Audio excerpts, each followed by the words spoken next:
अगर आप में करेज है तो वो आप प्रूफ करके दिखाइए, और फिर आप डरिए मत उसको। इस पूरी दुनिया में असंख्य लोग हैं, और असंख्य लोगों के लिए केवल 10-12 तो करियर नहीं हो सकते। It's not possible. ये बहुत फनी है। अब आप कहेंगे सब चीज चल रही है ऐसे ही, कोई बात नहीं, आप अपने एक घर से शुरुआत कर दीजिए। सबसे मत शुरुआत करिए, सबको मत देखिए, अपने एक से शुरुआत करिए। क्या पता एक वो कब 1000 हो जाए, और 1000 वो कब लाख हो जाए, और हमारा भारत फिर से वो सोने की चिड़िया हो जाए।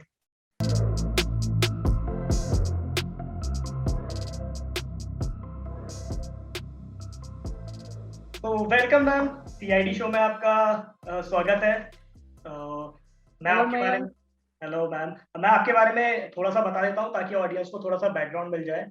तो आपका एक फैशन इंस्टीट्यूट है, आपने स्टार्ट करा था 4 साल पहले, और अभी आपका काफी अच्छे से वो रन हो रहा है मुरादाबाद में। काफी लोगों को पता चला है उसके बारे में, बिकॉज ऑफ लॉकडाउन मेरे ख्याल से ज्यादा अभी वो फोकस में आ गया है अभी लास्ट 2 साल से, अगर आप उसको देखोगे। तो अगर आप बता सको उसके बारे में तो वो ज्यादा अच्छा रहेगा। आप अपने आप बताओ उस चीज के बारे में। Okay, thank you Mayank. I am Barkha Upadhyay, और मैं उगान फैशन इंस्टीट्यूट रन कर रही हूँ। हमारे इंस्टीट्यूट में fashion designing, interior designing, textile designing, fine arts के डिग्री कोर्स से लेकर डिप्लोमा कोर्स तक हम प्रोवाइड करते हैं, और विद विद क्वालिटी स्किल्स, जिसको हम कहना चाहिए कि हम कोशिश ये करते हैं कि हम अपने बच्चों को वो स्किल्स दे सकें जो वो बच्चे बाहर जाके लेते हैं। मतलब मेट्रो सिटीज में गिने चुने मेट्रो सिटीज हैं जिनके नाम वो रटे हुए हैं कि हाँ हम चंडीगढ़ जाएंगे, हम बेंगलोर जाएंगे, मुंबई जाएंगे, दिल्ली जाएंगे। तो ये गिने चुने हैं, लखनऊ जाएंगे तो ये गिने चुने फिंगर टिप्स पे आ जाएंगे आपके। तो वो रटे हुए हैं कि हाँ वहीं पे क्वालिटी एजुकेशन है। और थोड़ा बहुत और लग्जरी हम स्टूडेंट्स की बात करें तो वो ज्यादातर माइंडसेट है उनका कि हाँ हमारे पास वी हैव मनी, तो we should spend money on abroad and all these thing, कि अब्रॉड जाके पढ़ाई करके भी क्वालिटी सिंबल आ जाएगा कि हमारा बच्चा तो यहाँ पढ़ के आया है, और ऑब्वियसली अच्छा ही होगा। ऐसा कुछ नहीं है। हमारी जो भारत है वो भी बहुत अच्छा है, उसकी खुशबू भी बहुत प्यारी है, और वो बहुत कुछ देता है पूरे वर्ल्ड को, इससे उसको गुरु बोलते हैं भारत को। तो बिल्कुल थोड़ा मैम। सा मेरा था। मैम आपको कुछ ऐसा लगता है क्या कि जो बच्चे बाहर जाते हैं तो वो हो सकता है कि एक पेरेंट्स हम्म। का पर्सपेक्टिव होता हो कि उन्हें मतलब जैसे अगर कोई पेरेंट्स है अभी वो बताते हैं कि उनका बच्चा बाहर पढ़ रहा है तो उन्हें भी प्राइड एक महसूस होता है। तो आपको लगता है कि वो भी एक प्रेशर होता है बच्चों के अंदर? हाँ होता है बिल्कुल, अभी भी हम फेस कर रहे हैं, उस चीज से निकल भी नहीं पाए हैं अभी। एक्चुअली हुआ होता क्या आ रहा है कि जब से हम, अगर हम फ्रीडम पे आए अपनी, तो फ्रीडम के बाद हमने बहुत कुछ खो दिया था, और स्पेशली एजुकेशन को खो दिया था। तो एजुकेशन जब अच्छे से सरवाइव करना शुरू हुआ तो मेट्रो सिटीज में ज्यादा अच्छे से रन करना शुरू हो गया, और जो छोटे छोटे सिटीज थे वहां पे एजुकेशन का मतलब लेवल बढ़ते बढ़ते मतलब टाइम लगा। बट अब हम बहुत लंबा टाइम हो गया है हमें फ्रीडम गेन करे हुए, एक ब्रिटिश लोग जा गए हुए बहुत लंबा टाइम हो गया है। तो अपना थॉट प्रोसेस हमें चेंज करना चाहिए। वी हमारा भारत है ये, तो भारत का हर सिटी जो है वैल्यूबल है, सब कुछ भारत में ही है। तो अगर मैं ये सोचती हूँ कि अगर मुरादाबाद की अगर हम बात करें कि मुरादाबाद में मेरे फैशन इंस्टीट्यूट खोलने का क्राइटेरिया ही यही था, या मेरा मोटिव यही था, क्योंकि ऑब्वियसली मैंने भी बाहर से ही फैशन डिजाइनिंग किया और एमएससी मैथ्स करने के बाद किया। और एमएससी मैथ्स का मैं थोड़ा सा शेयर भी करूंगी, क्योंकि पहले कोई गाइड करने वाला नहीं था कि हाँ भाई साइंस ग्रुप में कर लो एमएससी, आपका फ्यूचर अच्छा होगा। बट ये बहुत ही बड़ा मिथ है, और ऐसा मिथ है जिसको कहते हैं अंधा कुआं, कि आप बीएससी एमएससी करने के बाद कुछ नहीं करेंगे, इवन बीए एमए करने के बाद भी आप कुछ नहीं करेंगे जब तक आपके पास स्किल्स नहीं है। आप बस ढूंढेंगे जॉब, और आपको एक छोटी मोटी जॉब के अलावा कुछ नहीं मिलेगा। और लड़कियों के लिए तो लड़कियों को पता ही है क्या जॉब एक रह जाती है, बस जॉब वो करते हैं। बट मेरा मानना अब ये है, क्योंकि मैंने खुद एमएससी मैथ्स करने के बाद बहुत लंबा टाइम खोया है एक तरह से, क्योंकि कोई गाइडेंस नहीं था। उसके बाद मैंने फैशन डिजाइनिंग किया, एमएससी किया उसमें, और उसके बाद फिर मैंने फैशन इंस्टीट्यूट ओपन करने का सोचा।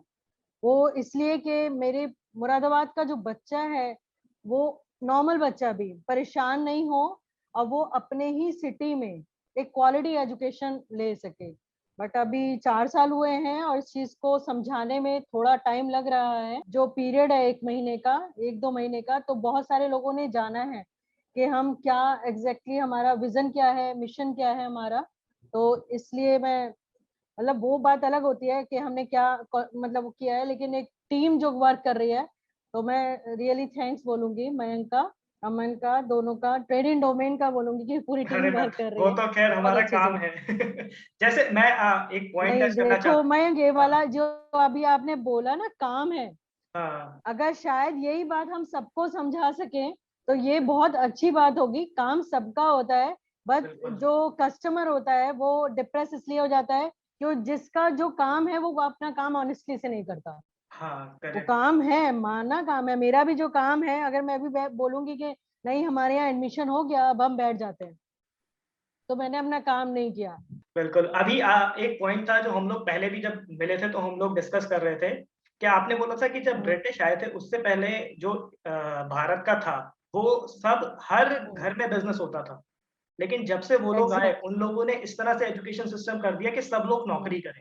तो इसके बारे में अगर आप थोड़ा ऑडियंस को एग्जैक्टली। बता सको, थोड़ा सा ब्रॉडर हाँ वे में। मैं थोड़ा सा वैसे तो सबको पता होता है एक्चुअली हमारे को गलत चीजें क्या मिली, क्योंकि ये होता है फादर, मतलब जो हमारे दादाजी को पता है वो सेम उनको हमें बता देना चाहिए, कुछ भी हम्म। ना छिपाए बिना। तो हमारी नॉलेज जो है वो कहीं से मिसिंग नहीं होगी। बट हमारा क्या हुआ कि हमारा जो पहले था, ब्रिटिश से पहले, ब्रिटिश हमारे से क्यों अट्रैक्ट हुए, क्योंकि हम सबसे पहले एक्सपोर्ट करने वाले हुए वर्ल्ड में। हम्म। एक्सपोर्ट क्यों करते थे हम लोग, हमारे यहाँ जैसे आप बोलते हैं कृषि को, किसान को कि बहुत गरीब है, ये है, हमारे कृषि को फर्स्ट नंबर पे माना गया था। और कृषि के नीचे हमारा आ जाता है व्यापार, व्यापार यानी बिजनेस को हमारे सेकंड नंबर पे माना गया था। और फिर उसके बाद आ जाते थे हमारे सर्विस क्लास, यानी कि नौकरी। नौकरी को हमारे यहाँ बिल्कुल थर्ड या बिल्कुल लोअर कैटेगरी में माना गया है कि वो उसकी कोई वैल्यू नहीं है नौकरी की, कि नौकरी कर रहे हो यानी कि सर्विस कर रहे हो, इट मीन्स तुम नौकर हो। और हम्म। इवन अब्दुल कलाम जी ने भी यही बात कही थी, और उनकी बात को पता नहीं क्यों सबने सीरियसली नहीं लिया।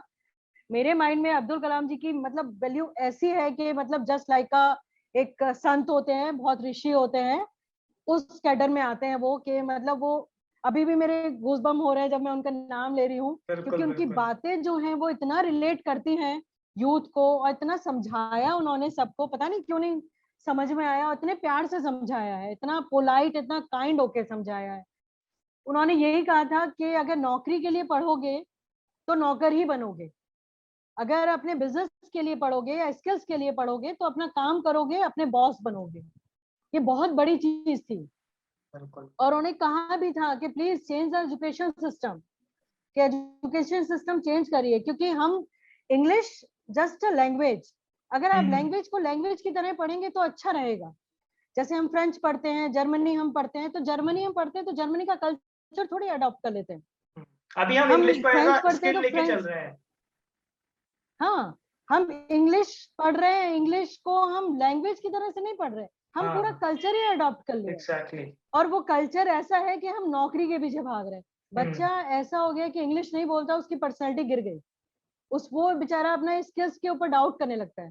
करेक्ट। और जबकि भारत में स्किल्स ऐसे भरा हुआ है, art and craft and creativity, कि जो पूरे वर्ल्ड के लिए एक एग्जाम्पल है। वही चीज मेरा एक विजन जो है बहुत आगे के लिए, वही चीज मोटिवेट करना है कि प्लीज इंग्लिश को एक लैंग्वेज रहने दो, उसको अपना कल्चर मत बनाओ। क्योंकि हमार हर घर का एक कल्चर होता है, वो घर के कल्चर उसकी खुशबू होती है, बिल्कुल। वो खुशबू उसकी घर की आइडेंटिटी प्रूव करती है। तो वो हमारे जो आइडेंटिटी है, हमारा भारत, इसकी खुशबू, तो वो कहीं मिस नहीं होना चाहिए, और वो मिस हो रही है। बट थैंक्स टू यूथ, कि आजकल के यूथ जो है वो इस बारे में सोच रहे हैं, बात कर रहे हैं, यूथ बिल्कुल चेंज हो चुका है। जैसे मैं मयंक से बात कर रही हूँ, मयंक से ये वाले टॉपिक मेरे से मैं जब बोल रही हूँ, तो आई डोंट थिंक सो कि मयंक बोर हो रहे होंगे या ये सोच रहे होंगे कि मैम ये क्या बोल रही हैं। बिल्कुल, मुझे नहीं बिल्कुल। लगता ऐसा बोल हाँ। रहे। लेकिन ये हमारा बीच वाला जो इरा था, तो वो ये सब सुनने को तैयार नहीं था।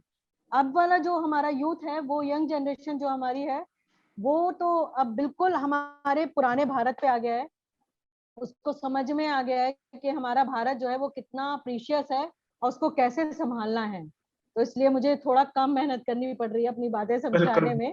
पहले बहुत जैसे मैं पहले भी जब हम लोग मिलते थे तो बातें करते थे, तो मैंने वही सोचा था कि जो आपकी जो ये पूरा जो विजन है वो जाना चाहिए बाहर, मतलब यूथ को समझना चाहिए हाँ, अभी कि एग्जैक्टली हो क्या रहा है। इवन हाँ, मयंक अभी का एग्जाम्पल है, जैसे कि अभी मैं कुछ ऐसी वॉच कर रही थी इंटीरियर के रिगार्डिंग, और मैंने अपने भारत के बारे में जो फील किया था, तो वो ये था कि हम लोगों को एसी वगैरह की जरूरत नहीं पड़ती थी, इवन कूलर भी हमें जरूरत नहीं पड़ती थी।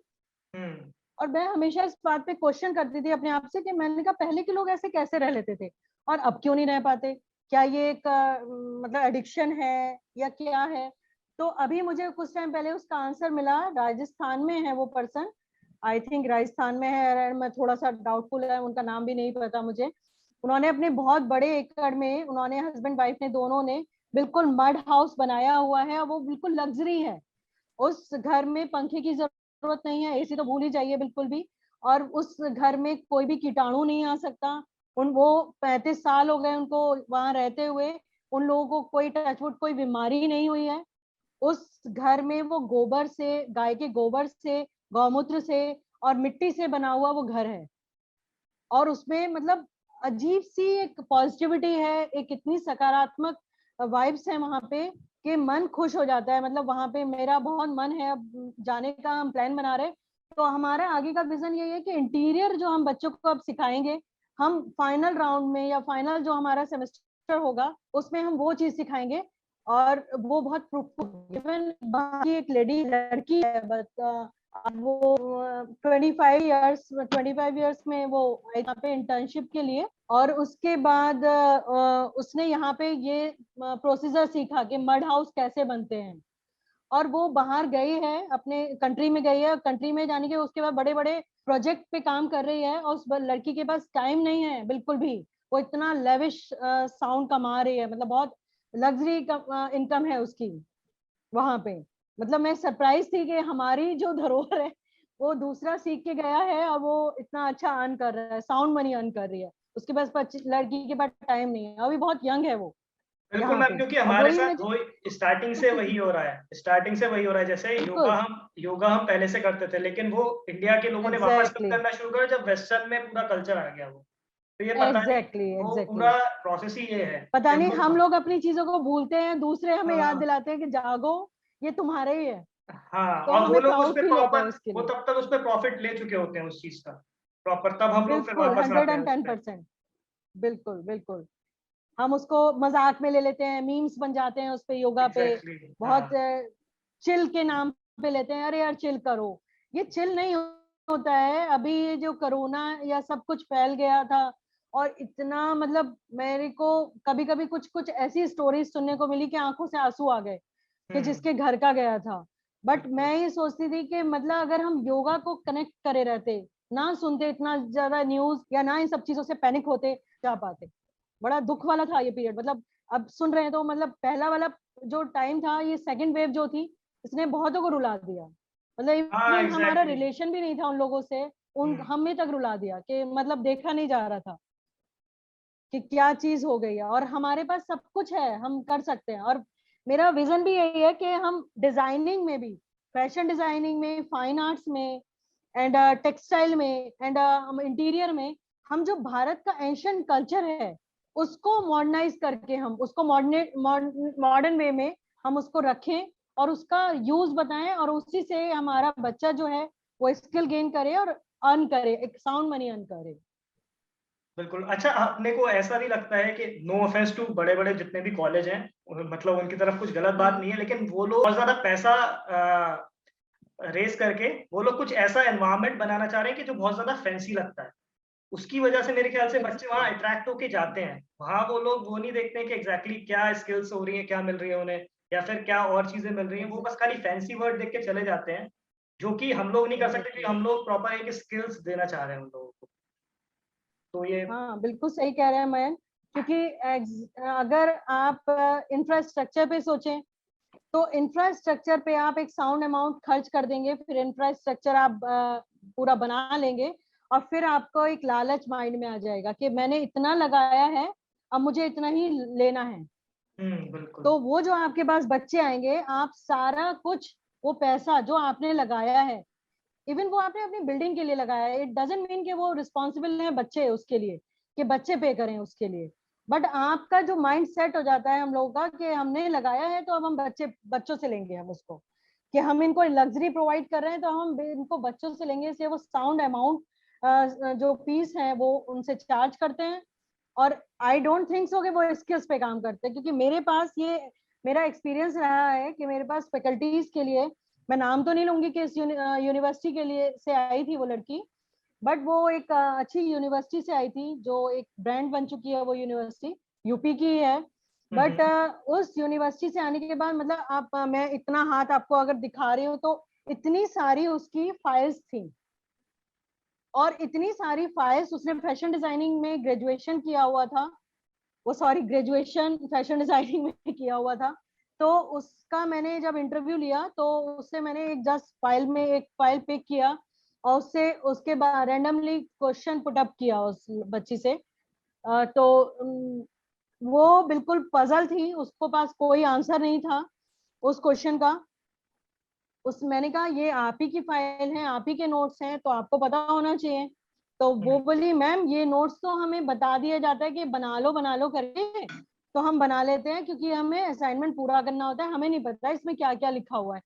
आई वॉज सरप्राइज्ड कि वो ये कह रही थी कि मुझे पता नहीं, वो ग्रेजुएट थी फैशन डिजाइनिंग में, और वो कह रही मेरे को नहीं पता। तो और फिर मैंने कहा तो फिर आपको आता क्या है? बोले मैम मुझे स्टिचिंग और एम्ब्रॉयडरी आता है।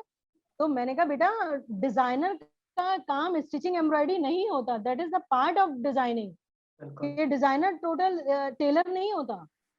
तो बोले मैम मुझे स्टिचिंग एम्ब्रॉयडरी में आप कुछ भी करा लिए। मैंने कहा सॉरी, ये सब तो हम नहीं इतना ज्यादा ऐसे कराते, आप एजुकेशन पॉइंट ऑफ व्यू से बताइए आप अपना बच्चों को कैसे। तो वो बहुत ऑकवर्ड फील कर रही थी उसमें। और उसके बाद फिर सेम आउट ऑफ यूपी मेरे पास सेम यूनिवर्सिटी से ही एक लड़की आई, उसने वो जो अभी मैं पहले बात करी उसने 4 इयर्स का ग्रेजुएशन किया था, उसके बाद एक लड़की आई उसने 3 इयर्स का ग्रेजुएशन किया था। और उसका मतलब इलिस्ट्रेशन देख के मुझे हंसी आ रही थी। मैंने कहा बेटा, और उसने मैंने उसको बोला कि आप पोर्टफोलियो एंड रिज्यूमे लेके आइएगा अपना। तो वो पोर्टफोलियो के नाम पे पता है कैसे लाई है? पोर्टफोलियो का मतलब है कि एक फाइल में उसने जस्ट सारी शीट्स भरी और डाली, और मैम लीजिए आप देखिए। तो इट्स नॉट अ पोर्टफोलियो, ये पोर्टफोलियो नहीं होता। तो मैंने कहा ये क्या है? मैंने कहा एक तो पहली बात तो आपका प्रेजेंटेशन बहुत ऑकवर्ड है, और आपने जो बेस्ट शीट के नाम पे इसमें रखा हुआ है वो थोड़ा मुझे बेस्ट शीट तो नहीं लग रहा। बोले हाँ मैम आप सही कह रहे हो, ये मेरा इतना अच्छा नहीं हो पाया था, ये ऐसे हुआ था, मतलब उसके बहुत सारे एक्सक्यूजेस शुरू हो गए। और फिर वहां पे तो मैंने कहा आपने ग्रेजुएशन किया हुआ है इतनी अच्छी यूनिवर्सिटी से, और वो भी आप इतनी दूर जाके आपने ग्रेजुएशन किया है, और फिर भी आपका मतलब जो वर्क है वो ऐसा है जिसमें मैं एक शीट नहीं निकाल पा रही, बेस्ट शीट। और वो मतलब वो ऐसी हो गई कि उसको लगने लगा कि मुझे फिर से कर लेना चाहिए। मतलब तो ये कितना ग्रेजुएशन या मतलब डिप्लोमा ये उसको। मतलब ऐसी बात हो गई कि आपने एक इतने रिनाउंड इंस्टीट्यूट से करा है और आप पोर्टफोलियो लेके जा रहे हो और आपको पोर्टफोलियो का मतलब भी नहीं पता है। और ये तो डिजाइनिंग में नहीं पता। प्रेजेंटेशन बहुत बड़ा हमारा एक पार्ट होता है कि आपको प्रेजेंट कैसे करना है। अगर आप डिजाइनर हो और अगर वो अपने आप को ही प्रेजेंट नहीं कर पा रही तो वो डिजाइन कैसे प्रेजेंट करेगी? तो उसे वही चीज नहीं सिखाई जा रही वहाँ पे। एग्जैक्टली। तो ये बहुत बड़ा फॉल्ट है हमारे एजुकेशन सिस्टम में, हम कह सकते हैं एक तरह से। बिल्कुल बिल्कुल। और एग्जैक्टली मयंक, मैं ये कहना चाह रही हूँ कि एक डिजाइनर जो होता है वो एक बहुत बड़ा मिथ हमारे जो लोकल एरियाज या स्मॉल सिटीज में डेवलप है कि एक डिजाइनर केवल कपड़े सिलता है या वो कपड़ों की डिजाइनिंग वाला ही डिजाइनर होता है। डिजाइनर का मतलब होता है जो कुछ भी वो डिजाइन कर रहा है, वो डिजाइन किसी भी फील्ड में कर सकता है। बिल्कुल। और ये किसने फैलाया है मिथ के फैशन डिजाइनर मीन्स के कपड़ों वाला डिजाइनर हो गया? यहाँ कपड़ों का नाम भी नहीं आया, फैशन में भी कपड़ों का नाम नहीं आया। फैशन को अगर हम हिंदी में एक्सप्लेन करें तो चलन बोलते हैं हम्म। उसको, जो हम्म। चीज चल रही है। और वो कोई भी चीज चल सकती है, चलन में कुछ भी आ सकता है। फैशन किसी भी चीज का हो सकता है जो अच्छा लगे और लोगों को एक्सेप्ट करने में उसको प्राउड फील हो कि मैं कुछ यूनिक दिख रहा हूँ, या मैं इसको कैरी करके यूनिक लग रहा हूँ, या मेरी पर्सनैलिटी में इसमें कुछ और अच्छा एड ऑन हो रहा है, वो फैशन की तरह से अडॉप्ट करता है। और उसको जो डिजाइन करते हैं वो सब डिजाइनर ही होते हैं, they all are fashion designers. और फैशन डिजाइनर एक बहुत बड़ा काम करते हैं। अगर आप, मैं एक बहुत बड़ा एग्जांपल है, अगर आप, बहुत लोगों ने ये देखी होगी, बाजीराव मस्तानी मूवी आई थी। उस मूवी में जो मतलब जो डिजाइनर रही हैं वो अंजू मोदी रही हैं। और अंजू मोदी एक बहुत अच्छी डिजाइनर हैं। और उसके बाद भी जब उनको बोला गया, I forgot the name of director, Bajirao Mastani, बहुत संजय लीला बंसाली। हाँ, संजय लीला बंसाली, हाँ, बंसाली जी। तो संजय लीला बंसाली ने उनको बोला कि हाँ आपको इनको लिए डिजाइन करना है, मतलब, तो आप बिलीव नहीं करेंगे, आई थिंक 1.5 साल उनका रिसर्च चला था उस गांव में, वहां जाके सारा कुछ। और 1.5 साल, और आज का बच्चा हमारे पास आके कहता है मैम एक साल में डिप्लोमा करने के बाद हम इतना तो हो जाएगा कि हम अच्छा खासा कमा सकते हैं। तो ये कितना फनी है, सोचिए कि वो इतनी रेपुटेटिव अंजू मोदी डिजाइनर होने के बाद भी वो 1.5 साल तक रिसर्च करती हैं कि उस इरा में क्या चीज पहनी जाती थी। उन्होंने कितनी बुक सर्च कर दी, सब कुछ कर दिया, और एग्जैक्ट उन्होंने वही चीज लाके दी। और एक जस्ट लाइक का जो मस्तानी जो किरदार था, उसके ऊपर एक कैप थी, एक टर्बन टाइप था उनके ऊपर, वो उन्होंने, उनका इवेंट था वो एक अलग लुक दिया था उन्होंने, और वो बहुत फेमस भी हुआ था। बिल्कुल बिल्कुल।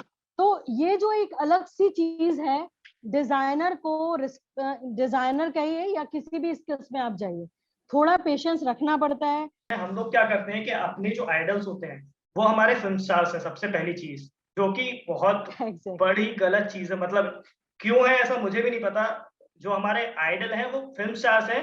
होना चाहिए जो नहीं, बिजनेसेस है, जो बिजनेसेस जिन्होंने खड़े कर रखे हैं, एंटरप्रेन्योर्स जो है, वो हमारे आइडल्स होने चाहिए, और फिल्म स्टार हमारे आइडल्स है।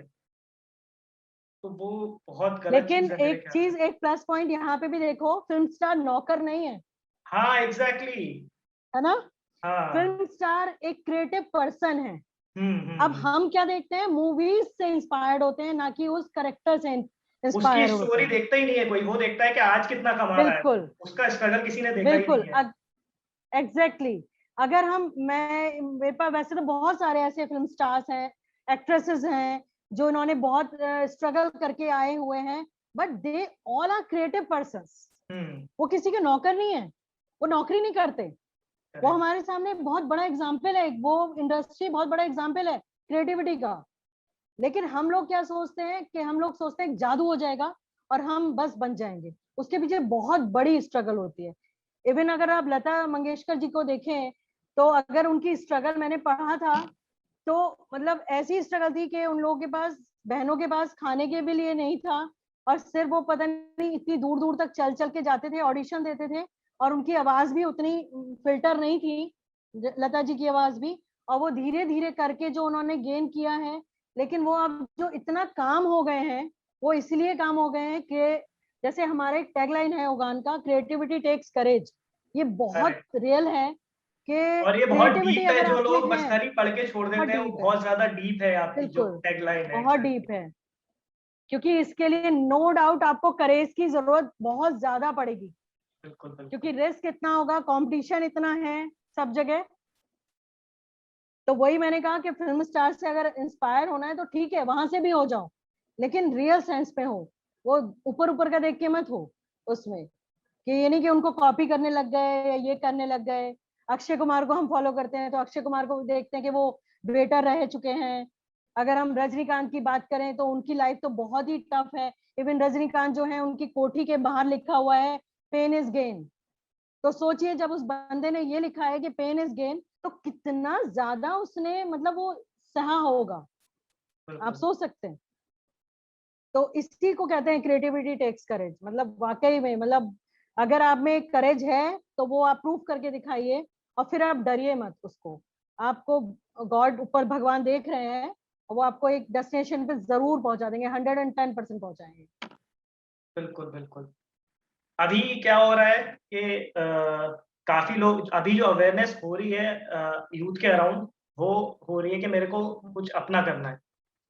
क्योंकि वो टाइम चला गया, 10 साल, मेरे ख्याल से 10 साल हो गए उस टाइम को, कि हाँ, जब लोगों को नौकरी जाने का खतरा होता था। अभी तो जो मतलब जो होते हैं, अभी जो यूथ है वो ये सोचते हैं कि अरे भाड़ में गई नौकरी, अगर उससे कोई कुछ बोल देता है तो वो उसका चल रहा यू है। आर द एग्जाम्पल, फ्रेडिन डोबिन इज द एग्जाम्पल फॉर नहीं, दिस। मैं वो बहुत अभी जो अच्छा एग्जाम्पल है। हाँ, बिल्कुल, वो जो जनरली चल रहा है ना, तो Like, वो ये सोचते हैं कि मुझे हम्म, करना है अपना, लेकिन क्या होता है, वो भी बहुत गलत चीज़ों से इंस्पायर्ड है अभी, करेक्ट। क्योंकि वो सोचते हैं कि बिल्कुल। मैं अभी जॉब छोड़ूँगा, 2 साल में ये बिज़नेस करूँगा और मेरे को फंडिंग मिल जाएगी, पैसे दे देगा कोई, इन्वेस्ट कर देगा, मेरे पास पैसे आने लगेगा, हाँ और वो मतलब बिल्कुल, लाइफ़स्टाइल से बहुत ज़्यादा इंस्पायर्ड है जो सक्सेसफुल पीपल है उनकी, उनके स्ट्रगल वो नहीं देख रहे हैं अभी भी। वही चीज है कि जैसे आपने स्ट्रगल होना बिज़नेस, बहुत हाँ, जरूरी है। जैसे आपने अभी बिज़नेस स्टार्ट करा, लेकिन आप ऑब्वियसली वो इतना पैसा नहीं कमा रहे हो, लेकिन आप खुश हो ना उस चीज़ में, वो चीज़ वो नहीं देख रहे हैं, जो अभी करंट जो आ रहे हैं नए बिज़नेस में, एग्जैक्टली exactly. वो बहुत क्योंकि बड़ी यहाँ प्रॉब्लम पे है। यूथ बहुत सारा यूथ तो ऐसा है कि हमारे लिए एक एग्जाम्पल है, बहुत से। लेकिन अब जो एक क्राउड की हम बात करें, क्योंकि हमारे लिए एग्जाम्पल एक दो लोग नहीं होने चाहिए कभी भी। हम करेक्ट। जब बात करते हैं तो एक क्राउड की बात करते हैं कि क्राउड में चल क्या रहा है सीन। हुँ, इवन अगर मैं यहाँ पे बात करूं कि अभी हम बहुत ज्यादा कहते हैं कि हम मॉडर्न हो गए हैं, ओपन माइंडेड हो गए हैं, तो लड़कियों के मामले में तो मैं आई डोंट थिंक सो कि हम ओपन माइंडेड हुए हैं। कि लड़कियों के मामले में लड़कियों को बिजनेस का हम अपॉर्चुनिटी बिल्कुल नहीं देना पसंद करते, उन पे विश्वास नहीं करते, क्योंकि ये हुँ। चीज मैं फेस कर रही हूँ। तो उन पे विश्वास नहीं करते, वो कहते हैं कि लड़कियां बिजनेस नहीं कर सकती। इवन लड़कियों को खुद में विश्वास नहीं है सबसे बड़ी मैम कि चीज़ क्या वो होती है कुछ ना कर कि सकती है। हाँ, और ये मैंने बहुत ज़्यादा चीज़ देखी है, जैसे एक एग्ज़ाम्पल है, मैं एक इंटरव्यू ही देख रहा था, तो उसके अंदर हम्म क्या था, एक लड़की ने बहुत अच्छा कोई डिश बनाई, तो दूसरी लड़की उससे आके कहती है कि तू तो शादी के बाद हम्म खुश रहेगी, तेरा पति खुश रहेगा। उसे हम्म, इनफैक्ट उसे ये बोलना चाहिए था कि हाँ, तू आगे जाके बहुत अच्छा रेस्टोरेंट खोल सकती है। तो आप एग्जैक्टली एग्जैक्टली। वो जो थिंकिंग है ना, वो लड़कियों में भी मतलब बहुत ज़्यादा है। जो सक्सेस वाली बहुत, थिंकिंग है, क्योंकि बहुत, हाँ। उनका भी गलती नहीं है मयंक, क्योंकि उनको जो ग्रोन अप किया जाता है ना, वो अभी तक वो 70 साल वाली परंपरा चलती चली आ रही है। कि बेटा अभी भी, चाहे आप किसी भी अच्छी फैमिली की भी बात कर लीजिए, कितनी भी साउंड फैमिली की बात कर लीजिए, बहुत ही रेयर हैं जो सोचते हैं कि हाँ लड़की को इंडिपेंडेंट होना है पहले, शादी से पहले, और ये बहुत जरूरी है। बिल्कुल। लेकिन जो उनको ग्रोन अप किया जाता है कि आपको पढ़ाया लिखाया जा रहा है, और इसलिए कि आपको एक अच्छा लड़का मिले। अब 10th पास को तो अच्छा लड़का नहीं मिलेगा, तो एटलीस्ट आप ग्रेजुएट तो हो जाइए और अच्छा बोलना सीख जाइए, इंग्लिश स्पीकिंग अगर आपको आ गई दैट इज वेरी गुड। तो बहुत अच्छा लड़का मिल जाएगा, मतलब कम से कम 3-4 लाख का पैकेज होगा उसका, मतलब मंथली वाला उसका, मतलब 12-14 लाख का पर एनम वाला पैकेज होगा उसका, तो बस आपकी लाइफ सेट है। यहाँ तक बस उसकी सोच को रोक दिया जाता है। अब जो लड़की या बहुत सारे, एक्चुअली मेरा अपना एक्सपीरियंस भी ये रहा है कि एक लड़की के साथ अगर फादर का सपोर्ट होता है ना, तो नो डाउट उसको आगे बढ़ने से कोई नहीं रोक सकता। क्योंकि जो फादर ने बाहर की दुनिया देखी है और उसके अकॉर्डिंग वो अपनी बेटी को जब गाइड करता है ना पॉजिटिव वे में कि नहीं बेटा तू कर सकती है, तो वो वाकई में वो कर सकती है और वो करती है। जैसे हुँ, हम लड़कों को बताते हैं कि भाई, लड़का को बोलते हैं कि भाई तुम काम नहीं करोगे या जॉब नहीं होगी तुम्हारी, या कम से कम इतनी सैलरी नहीं होगी, तो तुम्हें अच्छी लड़की नहीं मिलेगी, यानी तुम्हारी शादी नहीं हो सकती। ये रिस्ट्रिक्शन है आपके साथ, क्योंकि अगर आप कमा नहीं रहोगे तो ऑब्वियसली आपकी शादी तो होने से नहीं।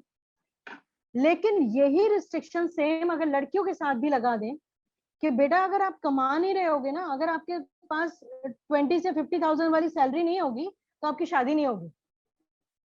आप देखिए कि लड़का लड़की वाला सारा जो डिफरेंस है वो सब खत्म हो जाएगा, एक बहुत मेच्योर थिंकिंग डेवलप हो जाएगी और बहुत अच्छा एनवायरनमेंट क्रिएट हो जाएगा। ये जितने भी केसेस होते हैं, ये होते हैं, सब बंद हो जाएंगे अपने आप ही, एग्ज़ैक्टली, जो क्योंकि डोमेस्टिक, सोच जो बदल शादी के जाएगी। बाद जो काफ़ी केसेज़ आते हैं, अगर लड़की इंडिपेंडेंट होगी तो वो एग्जैक्टली exactly. टॉलरेट करेगी ही नहीं वो चीज़। करेगी नहीं, और उसके साथ शायद होगा भी नहीं ऐसा। हाँ, क्योंकि डोमेस्टिक वायलेंस जो होते हैं, ये सारी चीजें वो इसी वजह से होते हैं कि फाइनेंशियली प्रॉब्लम होती है। अब जब करेक्ट। दोनों कमाएंगे, दोनों घर चलाएंगे, तो डोमिनेटिंग वाली चीज खत्म हो जाएगी, अंडरस्टैंडिंग वाली चीज शुरू होगी। और एक और जब रिस्पेक्ट भी आएगी अंडरस्टैंडिंग होगी, एक दूसरे के लिए वो। एग्जैक्टली exactly, वो सबसे ज्यादा जरूरी है, रेस्पेक्ट होना के रिलेशनशिप में। और इसीलिए मेरा मानना भी है कि मेरा मिशन ये भी रहता है कि मेरा ये है कि लड़कियां सबसे ज्यादा इंडिपेंडेंसी की तरफ बढ़े और स्किल्स की तरफ बढ़े कि स्किल्स आए उनमें और वो अपना काम शुरू करें, छोटे से छोटा काम शुरू कर सकते हैं। आजकल तो गांव में भी बहुत सारी चीजें ऐसी हैं। इवन अभी मयंक, अच्छा है कि आज आपने मुझे उसके लिए किया। कल ही मैंने एक लेडी का पढ़ा है, रूमा देवी करके हैं, राजस्थान की, राजस्थान के बाड़मेर की है वो। और उनकी स्टोरी क्या है, बहुत थोड़ी सी टची सी भी है कि वो 16 या 17 ईयर्स की एज में उनकी शादी हो गई। फिर उनका एक बेबी था, बेटी हुई उनकी, और वो बेटी थोड़ा सा ग्रोन अप हुई तो वो बीमार हो गई और वो डेथ हो गई उसकी, वो बचा नहीं पाई उसको। और वो उनको बहुत सदमा लगा उनको, और वो उनको लगा कि मेरे पास इतना भी नहीं कि मैं अपनी बच्ची को बचा सकूं, मतलब मेरे पास इतना पैसा भी नहीं कि मैं अपनी बेटी को बचा सकती। तो फिर उन्होंने, और उनके पास शायद 8th पास है वो, और उनके पास कुछ था नहीं, उनके पास स्किल्स, अब यहाँ पे आ रही है स्किल्स की बात, कि उनके पास पढ़ाई जरूरी नॉर्मल लेवल तक है। अगर आप 12th पास भी हैं तो मैं ऐसे बहुत बड़े बड़े बिजनेसमैन दिखा दूंगी, ऐसे बहुत बड़े बड़े क्रिकेटर्स भी हैं हमारी लाइन में। आई थिंक सचिन तेंदुलकर की बात ले लीजिए, वो 12th पास ही बिल्कुल हैं शायद। बिल्कुल एम आई बिल्कुल राइट मयंक? बिल्कुल हाँ, बिल्कुल तो मैम। ऐसे वो किसकी वजह से, किस वजह से सचिन तेंदुलकर है? जस्ट बिकॉज ऑफ स्किल्स, हम्म। कि उनके क्रिकेट में स्किल्स थे तो वो सचिन तेंदुलकर हैं। नहीं तो सचिन नाम के तो बहुत सारे लड़के मिल जाएंगे आपको, और लेकिन उसे सचिन स्किल को तेंदुलकर एक ही। पॉलिश करते रहे पूरी जिंदगी भर। एग्जैक्टली, पॉलिश करते रहे, सही बात है बिल्कुल। तो वो रूमा देवी की बात भी यही थी, उनको कुछ नहीं आता था, सिर्फ सिलाई कढ़ाई आती थी। तो उन्होंने कढ़ाई से शुरू किया, 5-6 लेडीज को जोड़ के, और उनको जोड़ के उन्होंने आज की डेट में, आज वो शायद 32 ईयर्स की होंगी, और आज पता है आपको उनकी टीम कितनी है? मैं 22,000 लेडीज की टीम है उनके पास, ओके। जस्ट इन 12-14 साल में। 22,000 एक बहुत बड़ा एक फिगर होता है, बहुत बड़ी वो होती है, नंबर होता है। तो 22,000 लेडीज को अपने साथ जोड़ लेना, दैट्स अ ग्रेट थिंग। बिल्कुल। और मैम ऐसी भले ही वो स्टोरीज ना, एक ग्रुप है। ऐसी स्टोरीज हमें ढूंढनी पड़, एक्चुअली आज की जो जो टाइम चल रहा है, ऐसी स्टोरीज हमें इंटरनेट पे ढूंढनी पड़ती हैं। हमारी जो स्टोरीज बिल्कुल, फेमस जो हमारी स्टोरीज फेमस हो रही हैं, वो स्टोरी फेमस हो रही है कि ज्यादा पैसा हम जल्दी से कैसे कमाएं। वो स्टोरीज आजकल बहुत ज्यादा एग्जैक्टली। फेमस हो रही है, पता नहीं क्यों, इवन मुझे भी नहीं मयंक, पता। हाँ, ये मार्केटिंग भी यही हो रही है। मार्केटिंग हाँ को अगर देखते हैं बहुत सारी वीडियोस, अरे आप परेशान हैं, आप मार्केटिंग नहीं कर पा रहे, अपना बिजनेस आप जल्दी से ग्रोन अप नहीं कर पा रहे, 1 महीने में कमाइए 1 लाख रुपए, अरे क्या हाँ हो एग्जैक्टली। क्या रहा है ये? वो समझ ही नहीं आता, मतलब क्या है समझ, क्यों इतना पैसे की मैं जस्ट तरफ इसको भाग रहे स्क्रॉल हैं कर लोग। देती हूँ, हाँ मैं इसको हाँ स्क्रॉल कर देती हूँ, मैंने कहा बहुत बकवास चीजें हैं। और करेक्ट। इवन मार्केटिंग के लिए भी यही चीज हो रही है। जैसे हम्म। आपने, मतलब मैंने ये चीज, मैंने कभी कभी मैंने सुना है, मैं तुमसे भी शेयर किया था कई बार। मैं कहा मैं ऐसा ऐसे करके हो रहा है, देखने के पता नहीं है क्या चीज ये, समझ में नहीं आ रहा। क्योंकि देखिए, संजीवनी बूटी नहीं मिल सकती, ऐसा नहीं है कि आपको एग्जैक्टली। एक चम्मच से पिलाया जाए और आपका बिजनेस ग्रूम ऐसे ग्रूम हो जाए, ऐसा नहीं हो करेक्ट। सकता। वो आपके लिए उसको मेहनत करना पड़ेगा। बिजनेस लाइक जस्ट लाइक का एक बच्चा, एक छोटा बच्चा।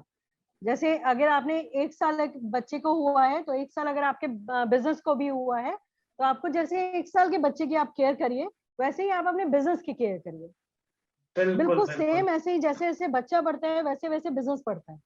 आपको 10 ईयर्स में आपको लगता है कि हाँ अब मेरा बिजनेस थोड़ा थोड़ा मुझे सपोर्ट कर सकता है, बट हम्म। आप 1 साल में ही अपने बिजनेस से बोले कि अब तू मुझे खिला, तो आपका क्या 1 साल का बच्चा आपको खिला सकता है? सही बात है, हाउ कैन इट बिल्कुल। पॉसिबल? नहीं हो करेक्ट करेक्ट सकता। इवन अगर करेक्ट। भगवान का भी बच्चा आ जाएगा ना, भगवान भी अगर साक्षात आ जाएंगे तो वो भी चमत्कार करके नहीं कह सकते ऐसा, बोले नहीं मैं नहीं करूंगा, बहुत सारे रूल्स रेगुलेशन है जिनमें मैं बना हुआ हूँ, नियम होते हैं, ऐसा नहीं करूंगा। भगवान भी नहीं करेंगे ऐसा। तो अब इंसान जो है वो मार्केटिंग के थ्रू एक गंदा मिथ फैला रहा है, एक लालच वाला, और लालची बना रहा है कि नहीं हम्म। लालच करो, ऐसे पैसे डाल दो, ऐसे जादू हो जाएगा। तो वो बहुत बहुत ही गलत है, और वो और लोग इस इम्पेशेंट समय से बच एक रहे हैं। इम्पेशेंट बिहेवियर को भी वो बहुत ज्यादा बढ़ावा दे रहा है। जैसे अगर आप देखोगे आजकल तो क्रिप्टो करेंसी के बहुत ज्यादा अराउंड मार्केटिंग हो रही है। तो अगर मैं हूं कोई यूथ में और मैं स्क्रॉल कर रहा हूँ अपना इंस्टाग्राम फीड या फिर लिंक्डइन में स्क्रॉल कर रहा हूँ, तो मेरे को क्रिप्टो करेंसी के बहुत सारे पोस्ट दिखेंगे और मेरे को ऐसा लगेगा कि यार मैं इस पे इन्वेस्ट नहीं कर रहा तो मेरा कुछ जा रहा है, मतलब मेरा कुछ लॉस हो रहा है, मेरा भी पैसा लगा भी नहीं है, लेकिन मेरे को ऐसा लग रहा है कि मैं नहीं लगाऊंगा तो मेरे पास जो पैसा है वो भी जा रहा है मेरे से। तो वो पता नहीं क्यों ऐसा कुछ एग्जैक्टली, एनवायरनमेंट क्रिएट करा जा रहा है अभी करंटली। बिल्कुल। कि ऐसा लग रहा है जैसे आप लोग कर रहे हो काम, मतलब नो डाउट फर्स्ट टाइम, मतलब मैं यहाँ पे तारीफ नहीं कर रही हूँ, क्योंकि मैं ऐसे बहुत रेयर ही बोलती हूँ, क्योंकि तारीफ करिए या आप कुछ भी करिए, एक स्लोगन है, criticise in corner, praise in public. बिल्कुल और बिल्कुल। ये जिसने भी दिया है बहुत सही दिया है, क्योंकि जब हम पब्लिक में प्रेज करते हैं तो हम एक पीठ पे एक हाथ लगाते हैं कि हाँ भाई आप सही जा रहे हो, बकअप करते हैं हम उसको, तो वो बहुत जरूरी भी है। तो यहाँ पे जैसे मैं आप लोगों से जुड़ी हुई हूँ, तो बहुत सारी चीजें कभी कभी जो ये सराउंडिंग जिसकी अभी तुमने बात की, मैं कि ये जो इस तरह से डेवलप हो चुका है, वो इस तरह से हमें डाउटफुल बना देता है करेक्ट। कि हम सही डायरेक्शन में हैं या सही हम्म। टीम से जुड़े हुए हैं या नहीं, हम कुछ गलत तो नहीं कर रहे, काश इससे जुड़ जाते तो हमारा पैसा नहीं लॉस होता। हाँ। और इवन आप में भी यही चीज आ जाएगी कि अगर हम ऐसे कर लेते तो शायद और जल्दी हमारे कस्टमर हमें नहीं मिल जाते। तो ये हम्म। चीज जो आ रही है वो बहुत गलत आ रही है, लेकिन ये जो मार्केटिंग अब चल रही है इस समय, लालच वाली, तो ये हम जैसे लोगों को थोड़ा सा ऐसा कर देती है कभी कभी कि हारने वाली चीजें, मतलब ऐसा डराने वाली कि लोग इतना जल्दी जल्दी भाग रहे हैं और हम चल रहे हैं। हाँ, बट विन मतलब तो हमें सबको ही वो होता इम्पेशेंट है। करती है, वो सिंपल सी बात वही है, सब चीजें वैसी चल रही है, हाँ, बस खाली इम्पेशेंट बिहेवियर एक वो एक तरह से बस वो प्रमोट करने की कोशिश करा जा रहा है अभी करंटली। बस बस बस, क्योंकि ऐसा तो नहीं है कि हम जैसे लोग या ऐसे लोग जो क्रिएटिव हैं या जो बहुत ये सारी चीजें समझते हैं वो हारते हैं इतनी जल्दी, नो डाउट नहीं हारते। हमें तो तो सिर्फ एक अपना एक काम करना थिंकिंग, होता है, वो भी ऑनेस्टली। हाँ एक थिंकिंग और है, जैसे आपने बताया कि आपने भी बाहर से फैशन डिजाइनिंग करा, तो ऐसी क्या मतलब माइंड में आपके था कि आप वापस आके फिर मुरादाबाद में इंस्टीट्यूट आपने खोला, आपने कहीं जाके जॉब नहीं करी प्रॉपर, मतलब ऐसा क्या था? क्योंकि वो आजकल क्या हो रहा है कि लोग करते हैं कोर्स, बाहर से करते हैं चाहे कहीं से करते हैं, वो कहते हैं मेरे को मेट्रो सिटी आना है, मेरे को 50,000 रुपए की जॉब मिल जाएगी, 60,000 की मिल जाएगी, लेकिन फिर वो क्या होता है ना, वो कभी वापस नहीं आ पाते अपने घर। मेरे को वो बहुत ज्यादा पता नहीं क्यों लगता है कि वो वापस आ ही नहीं पाते, फिर वो उधर ही चले जाते हैं। और एक जो सिटी है वो सही कह रहे कितने हैं लोगों आप। को एक साथ रख सकती है, मतलब अगर सब जाते रहेंगे तो। एक्चुअली जब बाहर जाने का था, मैं जॉब भी कर रही थी और अपना डिजाइनिंग भी कर रही थी, बट बाहर जाके आपको एक रियल पिक्चर दिखती है। बाहर जाके एक रियल पिक्चर ये दिखती है आप कि आप पैसा भी खर्च कर रहे हो और आपका उस पैसे का फायदा ही उठाया जा रहा है, आपको कोई रियल में नहीं दे रहा। मतलब मैंने अपना जो, मैं ऐसा तो नहीं कह रही कि मैंने बहुत ज्यादा मेहनत किया या नहीं किया, लेकिन अगर मुझे अपनी जॉब भी करना होता तो रात के 2-2 बजे मैं अपने असाइनमेंट कंप्लीट करती रहती थी उसको, क्योंकि मेरे पास टाइम नहीं मिल पाता था मुझे। तो और सुबह मुझे वही 4-5 के बीच में उठ जाना होता था, क्योंकि नॉर्मल रूटीन वर्क शुरू हो जाता था। लेकिन जब मैंने बाहर जाके देखा कि जो भी बच्चा वहां कर रहा है, क्योंकि जब मैंने फैशन डिजाइनिंग की, आई वाज मैच्योर, मैं हम्म। एक सही एज में थी। मतलब लोग बाग 20-25 एज में, 20 साल में या 21 साल में ये सारी चीजें कर लेते हैं, मेरा थोड़ा सा टाइम बहुत ज्यादा निकल गया था। तो मैं चीजों को, मेरे को देखने का तरीका या मेरा नजरिया कुछ अलग हो गया था। मैं उस चीज को भी ऑब्जर्व कर रही थी कि ये लोग एग्जैक्टली फीस लेके करा क्या रहे हैं। मैं उस चीज को भी ऑब्जर्व करने लग गई थी, और मेरे माइंड में एक चल रहा था कि हाँ धोखा तो चल रहा है, और हर जगह चल रहा है कि आप एक इंफ्रास्ट्रक्चर दे रहे हो और एक फैशन डिजाइनिंग जैसा सब्जेक्ट बोल दिया आपने। और फैशन डिजाइनिंग का एक मिथ बन गया है कि फैशन डिजाइनिंग मींस कि एक बहुत खर्चीले वाला कोर्स है ये। हम्म। एक ये भी सीन बना दिया है।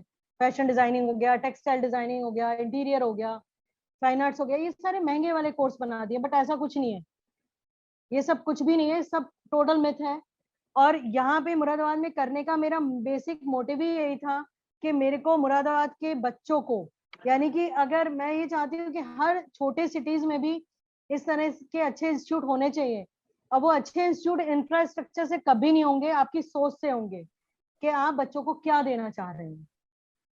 अगर उसमें आप ऑनेस्ट हो, मेरा मोटिव ही यही था यहाँ खोलने का कि नहीं, मुरादाबाद का बच्चा मुरादाबाद में कुछ सीखे, इवन मुरादाबाद के आसपास का बच्चा, जैसे रामपुर हो गया, चंदौसी है, अमरोहा है।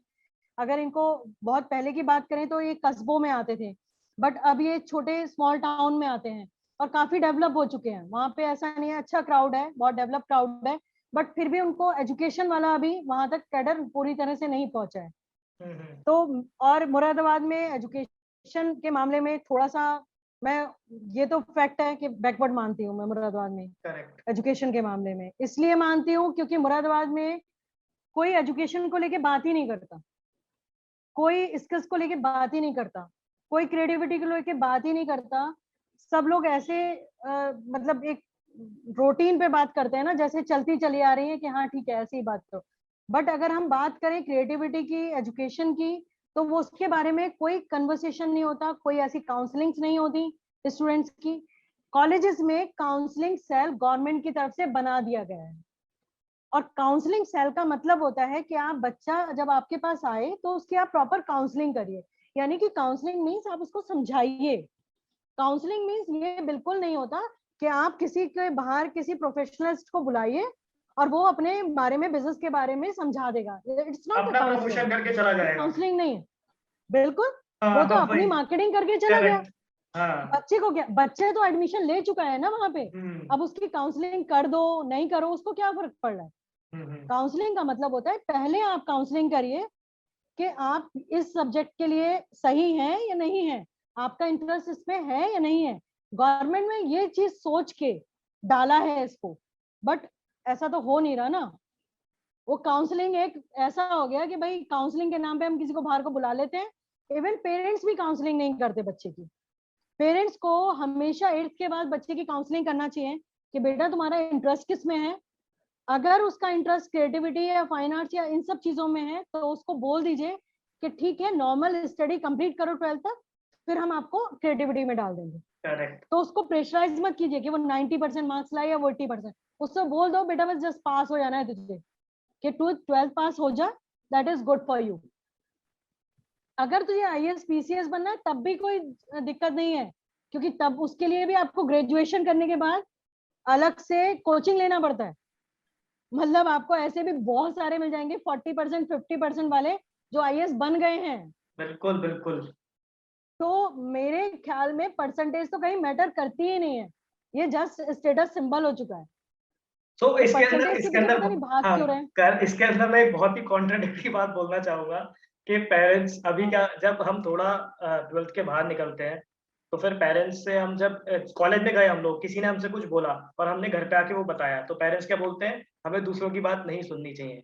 अब वो बच्चा 12 साल यही सुनता, वो अपने मार्क्स पे जज होता हुआ आया है, वो 12 साल अपने, वो दूसरों के जो जजमेंट है उसे लेके वो बड़ा हुआ है। अब अगले साल ही आप उसको बोल रहे हो कि बाहर की बात सुननी नहीं है। अरे उसे 12 साल आपने उसे बड़ा ही उस तरह से करा है, तो वो 1 साल में कैसे चेंज हो जाएगा? तो ये बहुत ज़्यादा एग्जैक्टली। कॉन्ट्राडिक्टरी मेरे को लगती है चीज़ें कि एक्चुअली मयंक, ये जो आपने बोला ना कि हमें औरों की बात नहीं सुनना चाहिए, ये जो लाइन है ये पता है कहाँ से डेवलप हुई है? बहुत पॉजिटिव लाइन है। बिल्कुल, बिल्कुल। ये पेरेंट्स नहीं बोली थी कि हमें बाहर की बात नहीं सुननी चाहिए। ये बच्चों के लिए, बच्चे को अपने स्किल्स देने के, मतलब बच्चा घबरा रहा है हुँ, और बाहर वाला बोल रहा है। बाहर वालों का ये है कि लेग पुलिंग, अगर आप ऊपर चढ़ रहे हैं सीढ़ी पे तो नीचे आपके 20 लोग खड़े हुए हैं आपकी टांग खींचने के लिए कि आप ऊपर नहीं जाइए, सक्सेस नहीं कर सकते आप। तो ये चीज एक फादर ने अपने बच्चे से कहा है कि बेटा तू अपने में विश्वास रख, तू बाहर वालों की बात मत सुन, और तू कुछ कर सकता है। लेकिन अब क्या हो गया है, अब वो बिल्कुल चेंज हो गया है। मतलब करेक्ट। वो बात होता है ना, एक लाइन में आपने देखा होगा, एक लाइन लगी हुई है, सबसे पीछे वाला कुछ कहता है और वो बैक बैक करके खड़े हुए हैं, वो आगे तक पहुंचते पहुंचते बाद वो कुछ की कुछ हो जाती है, हाँ, वो बिल्कुल। रियल बात गायब हो जाती है और वो पता नहीं क्या पहुंचता है आगे। वही चीज अभी हो रखा है कि पेरेंट्स अभी कहते हैं कि देख उसके मार्क्स ऐसे आए हैं, उसके ऐसे आए हैं, उसके ऐसे आए हैं। अब बच्चा बेचारा पजल कि मुझे हुँ, उससे बेटर करना है या मुझे उससे बेटर करना है या मुझे उससे बेटर आना करेक्ट। है। तेरी तो राइटिंग भी अच्छी नहीं है, तेरी तो आर्ट भी अच्छी नहीं है। आर्ट पढ़ाएंगे नहीं, तुझे ड्राइंग भी नहीं आती, देख उसकी ड्राइंग कितनी अच्छी है। इतना कंपैरिजन झेलते झेलते वो जैसे तैसे तो 12th पास कर लेता है। अब 12th पास करने के बाद तू हमारी सुन, तू किसी की हाँ, मत सुन। Correct, correct. पहले तो बस सब बस। वही वही कॉन्ट्राडिक्टरी जो हो गया ना वो स्टेटमेंट, के बच्चा कैसे, वो अब 12 साल उसको वही फ्री सुनता छोड़ हुआ दो, आया है। हाँ, बिल्कुल। अब उस बच्चे को फ्री छोड़ दो, अगर वो तुमने ऐसे कर दिया है तो 12th में उसके फ्रेंड से उसको राय करने दो, हाँ, कम्युनिकेशन करने दो। अब भी करेक्ट। उसको फ्री छोड़ो नहीं, अब फ्री नहीं छोड़ना।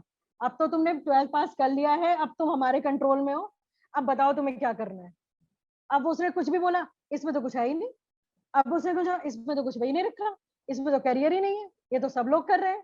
अरे तुमने कराया ही तो उसको वही है जो सब लोग कर रहे हैं। Correct correct. तो वो चीज ध्यान नहीं देते पेरेंट्स, पता नहीं क्यों अपना बहुत क्वालिटी टाइम जो है पेरेंट्स बच्चों के साथ क्यों नहीं इन्वेस्ट करते, वो क्यों मोबाइल में और इसमें इतना बिजी हैं।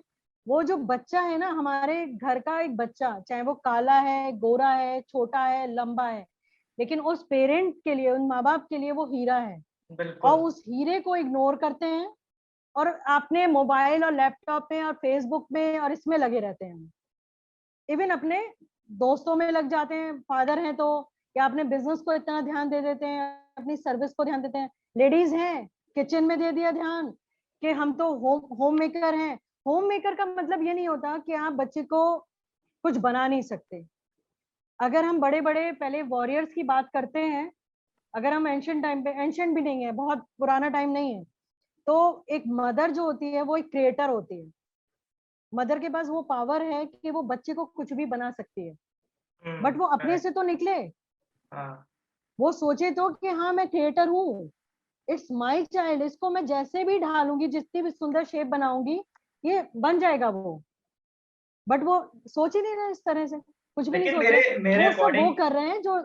हाँ मेरे अकॉर्डिंग क्या है कि वो जो हमारे जो जैसे मुरादाबाद जैसी जो सिटीज है ना, ये कल्चर अभी यहीं रह गया। अगर आप मेट्रो सिटीज में जाओगे तो वहाँ वो अवेयर है, जो होम मेकर भी है वो भी अवेयर है कि मेरे को बच्चे को आगे बढ़ाना है। यहाँ वो सोसाइटल प्रेशर में एग्जैक्टली है exactly. अभी, यहाँ के जो होम मेकर्स हैं, और जो वो भी लेडीज हैं। अब हुए हैं, मतलब विद इन हाँ 2-3 years वो लोग हाँ। अवेयर हो चुके हैं बहुत ज्यादा, और कि यहाँ अभी भी हमें वो अपने सोसाइटल बच्चे में प्रेशर में है क्रिएटिव वो लोग। स्किल्स डाला है। हाँ। यहाँ तो अभी भी वही चीजें बैक में रह रहा है हम्म। कि घर में बच्चा है, अगर थोड़ा सा आप लग्जरी लाइफ है, तो बच्चे के साथ मेड लगी हुई है बहुत सारी, क्योंकि उनको अपना टाइम चाहिए करेक्ट। कि वो मेड देखेगी बच्चे को। और अगर मेड नहीं है, या वो मेड कहना चाहिए, वो क्या बोलते हैं उनको, जो बच्चे की थोड़ी सी केयर करते हैं वो लोग, बेबी मेड तो सिटर्स नहीं जो होती, वो होते हैं। कुछ और बोलते होंगे। Baby seaters. हाँ वो मतलब वही, हाँ हाँ। हाँ, वो है। या घर में ही कुछ एक लड़की रख रखी है, या कि भाई हमारे बच्चे की केयर करो, इस तरह से हम्म करके। और अगर नॉर्मल लाइफ नॉर्मल है तो ठीक है, हम्म बच्चे के हाथ में दे दिया मोबाइल, बेटा अब तू मोबाइल में गाना सुन। उसको नहीं पता उसकी आंखों पे कितना बुरा असर पड़ रहा है, उसके माइंड पे कितना बुरा असर पड़ रहा है। मेरा काम हो जाएगा, इतनी देर ये मोबाइल देखेगा, इतनी देर मेरा काम हो जाएगा। ये हम्म। छोटे जो स्मॉल सिटीज हैं उन तक की है। और स्मॉल सिटीज नहीं, ये मेरे ख्याल में 60% ऑफ भारत की हालत यही है हम्म। सबकी, बिल्कुल बिल्कुल। उसकी लैंग्वेज पे। जबकि जो छोटा बच्चा होता है उसकी तो लैंग्वेज भी इतना गेन करने वाला होता है। अगर उसको आप 2-3 लैंग्वेज में बात करें ना, उससे 4-5 लोग, वो 2-3 लैंग्वेज एकदम सीख जाएगा, करेक्ट करेक्ट बिल्कुल। फिंगर टिप्स पे सीख जाएगा, उसको पता ही नहीं चलेगा कुछ सीखा। और हम इंग्लिश का उसके ऊपर बोझ लेके घूम रहे हैं कि इंग्लिश सीख, इंग्लिश। इंग्लिश तो कुछ भी नहीं है। इंग्लिश तो इतनी इजी लैंग्वेज है, वर्ल्ड की सबसे इजी लैंग्वेज और वर्स्ट लैंग्वेज। वर्स्ट हम्म। इसलिए, ये मेरा प्रिडिक्शन नहीं है, मैंने नहीं बोला है वर्स्ट इसको। अगर आप यूट्यूब पे देखेंगे तो कितने लोग इसको बोल चुके हैं कि English is the worst language. Hmm. तो हम इंग्लिश के पीछे पड़े हुए हैं इसको सिखाने के लिए। और इसलिए अगर छोटे बच्चे को स्किल्स पे देंगे, तो बड़े हो गए आपको तो उसके करियर के लिए वरी होने की जरूरत ही नहीं है, वो करेक्ट। ऑटोमेटिकली उस लाइन में चला जाएगा। हाँ उसे अपने आप ही इंटरेस्ट पता चलता रहेगा, वो धीरे धीरे करके। बिल्कुल, उसको पता चल जाएगा, वो बहुत मैच्योर हो चुकेगा। मैच्योरिटी का मतलब एज से कभी भी नहीं होता। मैच्योरिटी का मतलब होता है अपने माइंड को समझ जाना कि आप किस लिए, किस लेवल तक कैपेबल हो करने के लिए। और आप नो डाउट आप बहुत सारी चीजें ऐसी कर सकते हो जो, जिसको कहते हैं ना नथिंग इज इम्पॉसिबल, वो एक आदमी के लिए ही बोला गया है, वो इसलिए ही बोला गया है। वो ऐसा नहीं है कि किताबों में पढ़ लो, मोटिवेशन स्पीच सुन लो और बस हम मोटिवेशन हो गया उस समय और फिर सो जाओ, हम फिर सो जाओ। करेक्ट। तो वो नहीं हो सकता, वो नहीं हो सकता। तो अभी और जो टेंथ, मोटिवेशन वैसे सुन के भी नहीं होता। हाँ वो तो बस खाली आपका क्या होता है शॉर्ट टर्म कि हाँ अभी मेरे को बहुत ज्यादा बस वो काम है आप तो। अपने आप को मोटिवेट करिए, हाँ। क्योंकि सबका रास्ता अलग होता है। करेक्ट। इवन आपकी जो सोच है मयंक और मेरी जो सोच है, हम लोग अच्छे से बात कर रहे हैं क्योंकि हम एक सेम ट्रैक पे हैं, हम बिल्कुल भारत के लिए सोच रहे हैं। बिल्कुल। बट जो आपकी सोच है, जो मेरी सोच है, हम लोग अलग अलग सोचते हैं। हमारी कभी भी सोच किसी की भी एक सी होती नहीं, बट इट डजेंट मीन कि हम लड़ रहे हैं। हम्म। हम एक दूसरे के विजन की, एक दूसरे की उस जो भी सोच है उसकी रिस्पेक्ट कर रहे हैं, क्योंकि करेक्ट। हमें पता है वो सही है। ये हम्म। सही पता होना बहुत जरूरी है। करेक्ट। अभी जो टेंथ क्लास में जो बच्चे हैं, 12th क्लास में जो बच्चे हैं और उन्हें पता नहीं है कि क्या करना है, तो आप उन लोगों को क्या एडवाइस देना चाहोगे? अभी थोड़े हम लास्ट में आ रहे हैं इंटरव्यू के, तो आप थोड़ा इसकी तरफ चलते हैं थोड़ा, क्योंकि 10th और 12th अभी बहुत ज्यादा कंफ्यूजन हो, क्योंकि लॉकडाउन हो गया उनका, एग्जाम्स नहीं हो रहे हैं उनके, रिजल्ट नहीं आ रहा, उन्हें कुछ समझ ही नहीं आ रहा कि कहाँ जाए, ना उनके पेरेंट्स को कुछ समझ आ रहा है। तो उन लोगों को आप क्या बोलना चाहोगे अभी करंट सिचुएशन में? मैं उन सबसे यही बोलना चाहूंगी, क्योंकि हर बच्चा, ऐसा मैं बिल्कुल भी नहीं मानने को तैयार हूँ कि बच्चा आपका क्रिएटिव नहीं होता, वो आपका आर्टिस्टिक नहीं होता। चलो माना कि उसको लाइंस ड्रॉ करना नहीं आ रहा, वो आर्ट में नहीं है, बट वो क्रिएटिव है। ऐसा कोई बच्चा, मतलब ये गॉड गिफ्टेड है, हर बच्चा क्रिएटिव है किसी ना किसी फील्ड में। तो मेरा बस यही उनसे कहना है कि प्लीज 10th के बाद अपने बच्चे से थोड़ा उसके साथ काउंसलिंग करिए, फ्रेश माइंड से काउंसलिंग करिए, उसकी चीजों को जज करिए, वो किस पे बहुत अच्छा अच्छा गेन कर रहा है। वो किसी भी, हमारे पास जो सब्जेक्ट है वो हमारे पास ही है, इसके अलावा भी बहुत सारे सब्जेक्ट हैं। आप सोचिए कि इस पूरी दुनिया में असंख्य लोग हैं, और असंख्य लोगों के लिए केवल 10-12 तो करियर नहीं हो सकते, इट्स नॉट पॉसिबल। ये बहुत फनी है। तो आप लोग उन 4-5 चीजों को मान के बैठ गए हैं कि नीट कर लेगा बच्चा, या इंजीनियरिंग कर लेगा बच्चा, या सीए कर लेगा बच्चा, या एसएससीए कर लेगा बच्चा। क्योंकि यही मैंने अभी लेटेस्ट में, मेरी बहुत सारे कॉलेजेस में काउंसलिंग हुई, तो बच्चों ने यही बोला कि हम एसएससीए कर रहे हैं। मतलब कितने रूटीन या बुरा, मतलब बोरिंग से आंसर थे उन लोगों के, उसमें कुछ एक पैशन नहीं था। और नहीं तो बिजनेस कर लेगा क्योंकि उसके पापा का बिजनेस चल रहा है। करेक्ट। तो ये जो रूटीन वाले आंसर है, उनसे आप अपने बच्चे को बचाइए। बहुत सारी स्ट्रीम है, बहुत सारी अनलिमिटेड स्ट्रीम है। आपके बच्चे को जो भी आता है, आप उसी में उसको एक करियर प्रोवाइड करिए, उसमें उसके स्किल्स को डेवलप करिए। अगर वो क्रिएटिव है, आप चाहें तो हमारे पास भी या मेरे कांटेक्ट में से भी कांटेक्ट कर सकते हैं आप काउंसलिंग के रिगार्डिंग। लेकिन अपने बच्चे में प्लीज प्रेशर मत करिए, आप उसको क्रिएटिव डायरेक्शन में जाने दीजिए। आप उसको बॉस बनने के लिए प्रमोट कीजिए, ना कि सर्वेंट बनने के लिए प्रमोट कीजिए। कि अब आप कहेंगे सब चीज चल रही है ऐसे ही, कोई बात नहीं, आप अपने एक घर से शुरुआत कर दीजिए। सबसे मत शुरुआत करिए, सबको मत देखिए, अपने एक से शुरुआत करिए। क्या पता एक वो कब 1000 हो जाए, और 1000 वो कब लाख हो जाए, और हमारा भारत फिर से वो सोने की चिड़िया हो जाए। Correct correct. तो बस यही था कि अपने बच्चों को प्लीज क्रिएटिव ही बनने रहने दीजिए, और क्रिएटिव लाइन में ही उनको जाने दीजिए। उनको फ्री छोड़िए, उन पे प्रेशर मत डालिए कि डॉक्टर का बेटा डॉक्टर बनेगा और क्रिकेटर का बेटा क्रिकेटर बनेगा, ये ऐसा नहीं है। और सॉरी, बेटा नहीं बेटी भी, करेक्ट मतलब दोनों के लिए मैं बात कर रही हूँ। क्योंकि वो आजकल वो स्लोगन नहीं ऐसे मुंह से निकलता है, तो वो वही निकल जाता है। दोनों को पढ़ाइए, दोनों के लिए सोचना है, और लड़कियों के लिए भी सोचना है। इवन मेरे पास जो स्टूडेंट्स हैं वो मोस्टली बच्चे गर्ल्स हैं। अभी हमारे पास एक स्टूडेंट बॉय में भी है, और उसका एक्सपीरियंस यही है कि वो अभी उसने 6-7 साल पहले बाहर से किया था फैशन डिजाइनिंग का डिप्लोमा, और अब उसने रिसेंटली हमारे पास ज्वाइन किया है। मतलब उसका जो व्यू था, मुझे सुन के बहुत प्राउड फील हुआ। उसने मुझसे ये बोला कि मैम, मुझे नहीं पता था कि फैशन डिजाइनिंग में इतना कुछ भी हम सीखते हैं, क्योंकि मैंने इतने रिनाउंड इंस्टीट्यूट से किया था और वहां मैंने कुछ नहीं सीखा। वहां एक फैकल्टी ने मुझसे नहीं पूछा कि हाँ तुम्हें अपने बिजनेस के लिए ध्यान देना चाहिए, मुझे सिर्फ पढ़ा दिया, और मुझे इवन उसका यूज तक नहीं बताया कि इसका यूज कहाँ होना है। तो ये चीज मेरे लिए बहुत पॉजिटिव थी। तो वही चीज मैं लेके आप लोगों से भी कह रही हूँ कि प्लीज आप अपने बच्चों को, और ये भी सोचिए कि मुरादाबाद में है, पेंडेमिक चल रहा है, आप बाहर नहीं जा सकते। और इट्स नॉट बैड कि आप मुरादाबाद में हैं तो ये बुरी बात है, इट्स योर टाउन, ये हमारा शहर है।